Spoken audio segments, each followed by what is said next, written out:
success. Yeah, I think we didn't get it once on third down and went for it and got it on fourth down. But, I mean, as you guys have probably heard on TV, Jalen squats like 600 pounds. Yeah. So, yeah, every time he's going to get it. And then it doesn't help that, now we can push the old Reggie Bush rule that he got in trouble for. It's just legal. So you get Jalen plus 2 or 3 other guys behind him. It's tough not to get it. Yeah. Would any of the defensive linemen or linebackers be like, this is bull?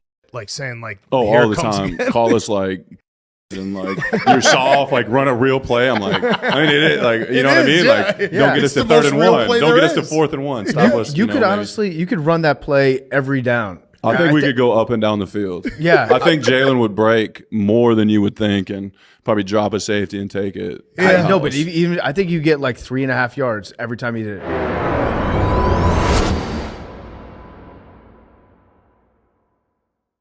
Yes, sir. Yes, sir. Yes, sir. Yeah. Lil Brunson back at you with the back at you, and I'm the best reporting on the Eagles. Before we get into the meat and potatoes, I gotta let you know, I'm going to let you know that this video was brought to you by Print Champs. Big Print Champs in the building, man. Go ahead and get your iconic, where's that? I got one back here somewhere.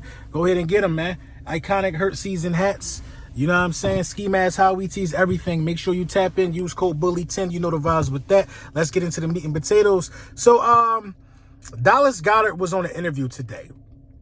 You know what I mean? Barstool Sports. Real good podcast. I checked it out a couple of times.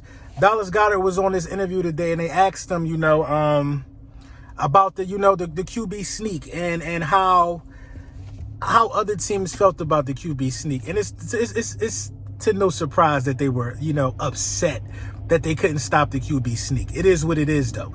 I mean, they would call them names, run a real play, do this, that, and the third. But it's just a skill set we possess. We got a QB who could squat 600. We got an offensive line that's mean, nasty, and ferocious that can move people around. You know what I mean? And it's just something we like to do. Listen, if you want to stop it, stop letting us get to 1 yard to go to convert.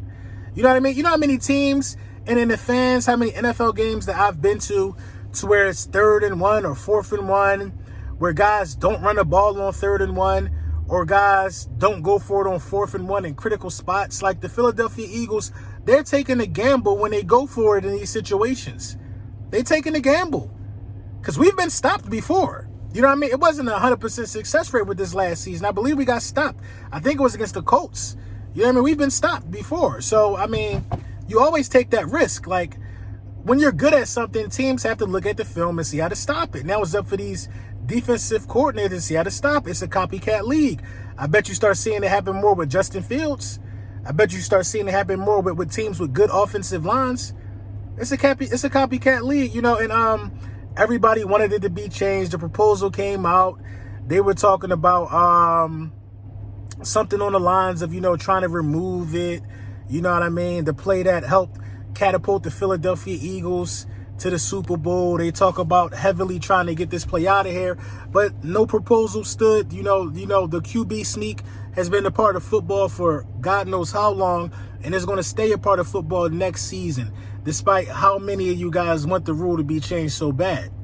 You know what I mean? Like, this is one thing I learned from this season, that the Philadelphia Eagles were so good at a few things that a lot of people are not really good at, that the NFL is trying to make some change, like the RPO change that was proposed. Like, what's wrong with running the RPO? Have these defensive coordinators figure out a way to stop it. Figure something out. These are brilliant defensive coordinators. Put your mind together. Stop the RPO. Stop the complaining. Stop us, man. If you can't stop us, what you want us to do about that? You know what I mean? It's really nothing you could do about it. And I could tell you, and you got the haters within the division that hated it. The Dallas Cowboys can't stand the play. You know what I mean? They got haters over there saying we playing rugby, this, that, and the third. Well, a rugby player on the O-line. If you can't match our physicality, this is what's going to happen to you. We know that there's no other team on the defensive side of the ball that can match our physicality of our offensive line. So you already know what that's going to be. RPO City until somebody could do something about it. Let me just think the